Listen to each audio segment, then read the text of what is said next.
நாட்டின் 15வது குடியரசு துணைத் தலைவராக பதவியேற்றார் சி.பி. ராதாகிருஷ்ணன். டெல்லியில் நடந்த விழாவில் குடியரசுத் தலைவர் திரௌபதி முர்மு பதவி பிரமாணம் செய்து வைத்தார். Upon which I am about to enter. Upon which I am about to enter. Congratulations.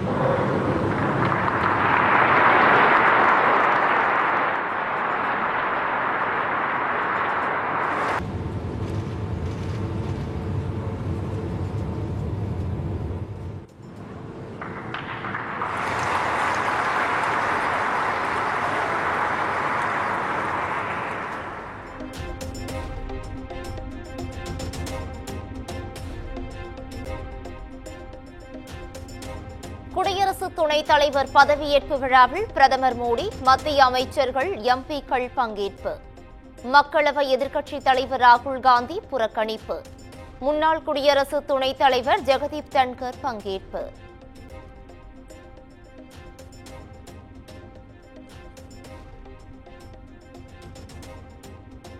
மத்திய அமைச்சர்களின் சொத்து விவரங்கள் பிரதமர் அலுவலக இணையதளத்தில் வெளியீடு. 329 கோடிக்கு சொத்துகள் இருப்பதாக தொலைத்தொடர்புத்துறை அமைச்சர் ஜோதிராதித்ய சிந்தியா அறிவிப்பு.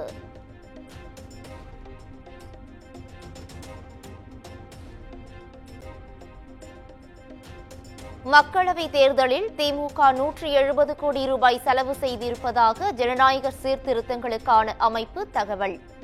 அதிமுக 5 கோடியே 7 லட்சம் செலவு செய்திருப்பதாக புள்ளி விவரத்துடன் அறிக்கை.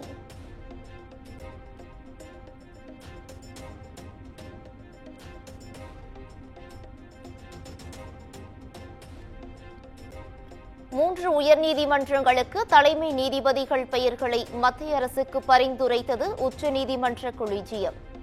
சென்னை உயர்நீதிமன்ற நீதிபதி சுந்தரை மணிப்பூர் உயர்நீதிமன்ற தலைமை நீதிபதியாக நியமிக்கவும் யோசனை.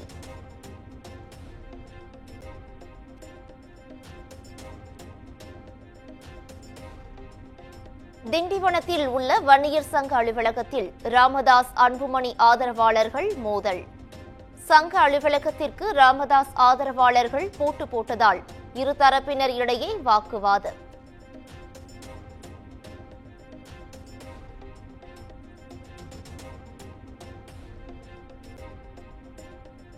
தமிழகம் முழுவதும் போத்தீஸ் நிறுவனங்கள் உரிமையாளர் வீடுகளில் வருமான வரித்துறை அதிகாரிகள் சோதனை. வருமான வரி தாக்கலில் மோசடி செய்ததாக வந்த புகாரில் 22 இடங்களில் சோதனை தொடர்கிறது.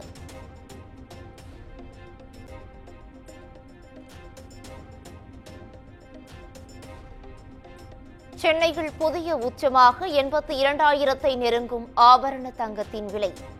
சவரனுக்கு 720 ரூபாய் உயர்ந்து 81,920 ரூபாய்க்கு விற்கப்படுவதால் நகை பிரியர்கள் அதிர்ச்சி.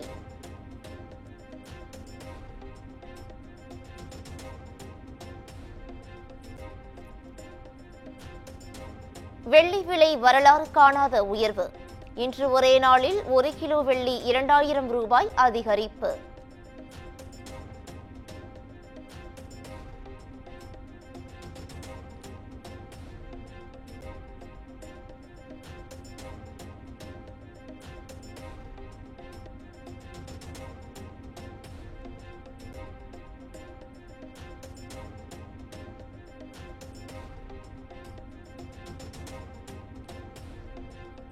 ஆசிரியர் தகுதி தேர்வுக்கு விண்ணப்பிக்கும் பணி நிறைவு.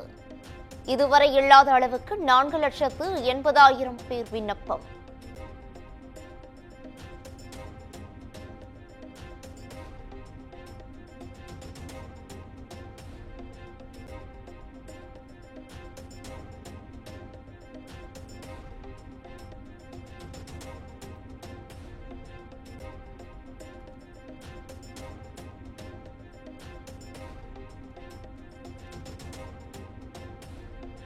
திருப்பதி ஏழுமலையான் கோவிலில் மத்திய அமைச்சர் நிர்மலா சீதாராமன் குடும்பத்தினருடன் சுவாமி தரிசனம். அதிகாலை அபிஷேக சேவைகள் பங்கேற்ற அமைச்சரிடம் தேவஸ்தான அதிகாரிகள் தீர்த்த பிரசாதங்களை வழங்கினர்.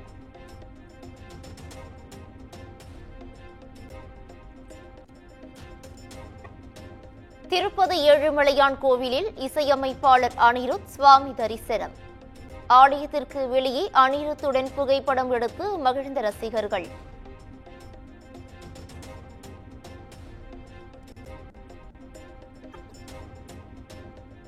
கோவையில் மெத்தபெட்டமைன் என்ற உயரக போதைப்பொருள் கடத்திய 4 பேர் கைது. வாகன சோதனையில் சிக்கினர். பெங்களூரில் இருந்து விற்பனைக்காக வாங்கி வந்ததாக வாக்குமூலம்.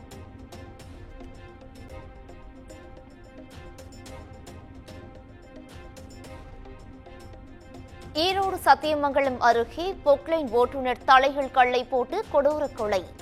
திருமணத்திற்கு மீறிய உறவில் மனைவியுடன் இருந்ததால் ஆத்திரத்தில் கொன்ற கணவர் கைது.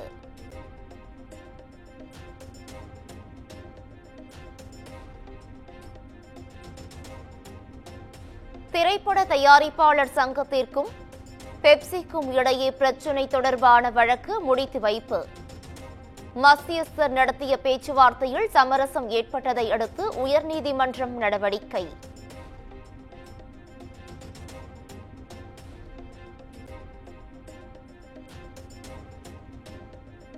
கோவை அரசு மருத்துவக் கல்லூரி மருத்துவமனையில் நோயாளிக்கு வீல்சேர் வழங்க தாமதமானதாக கூறப்படும் விவகாரம். சிசிடிவி காட்சிகளை வெளியிட்டு நோயாளியிடம் இருந்து வாக்கரை வாங்கியது ஏன் என மருத்துவமனை நிர்வாகம் கேள்வி.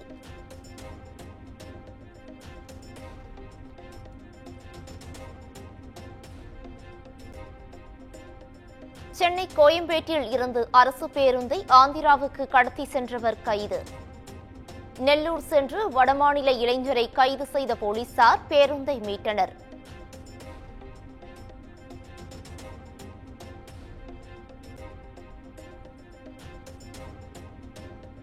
சென்னை திருவான்மியூரில் பாதாள சாக்கடை பள்ளத்தில் விழுந்து இளம்பெண் படுகாயம். நடந்து சென்றபோது மண் சரிந்து விபத்து. உரிய எச்சரிக்கை பலகை இல்லை என புகார்.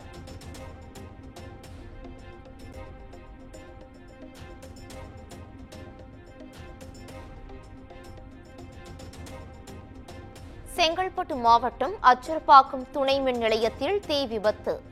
டிரான்ஸ்பார்மரில் பற்றிய தீயை போராடி அணைத்த தீயணைப்பு வீரர்கள்.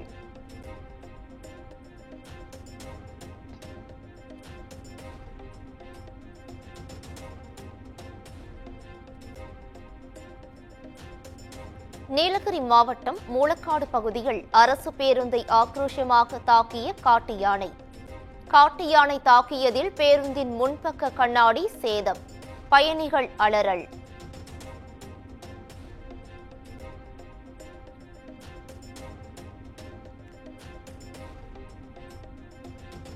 மயிலாடுதுறை, நாகப்பட்டினம், கடலூர், விழுப்புரம் மாவட்டங்களில் இன்று கனமழைக்கு வாய்ப்பு. தமிழகத்தில் ஓரிரு இடங்களில் நாளை முதல் 17ஆம் தேதி வரை மிதமான மழை பெய்யக்கூடும் என வானிலை மையம் தகவல்.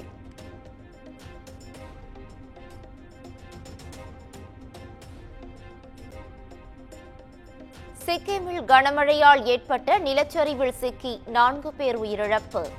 ஒரு பெண் கவலைக்கிடம். மேலும் 3 பேர் மாயம்.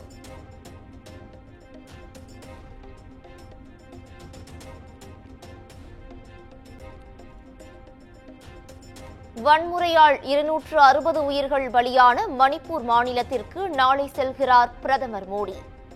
8500 கோடி ரூபாய் மதிப்பிலான திட்டங்களை தொடங்கி வைத்து புதிய திட்டங்களுக்கும் அடிக்கல் நாட்டுகிறார்.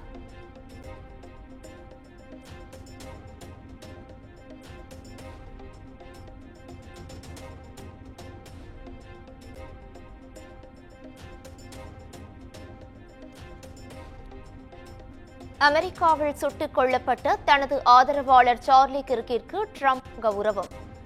நாட்டின் உயரிய விருதான மெடல் ஆஃப் ஃப்ரீடம் விருது வழங்கப்படும் என்று அறிவிப்பு.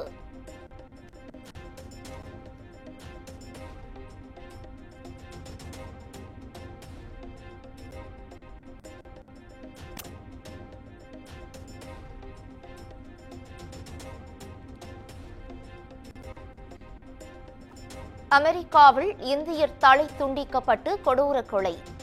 உணவக மேலாளராக பணியாற்றிய சந்திரன் நாகமலையாவை கொன்ற சக ஊழியர் கைது.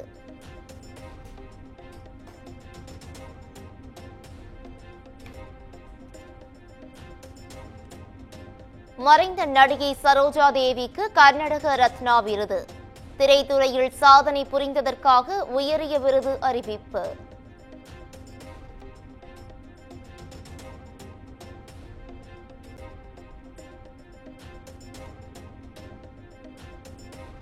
மூன்று வயதிலேயே கிரிக்கெட் மீது ஆர்வம். கிரிக்கெட் விளையாட்டிற்கு வந்தது எப்படி என்பது குறித்து இந்திய டெஸ்ட் அணி கேப்டன் சுப்மன் கில் பேட்டி.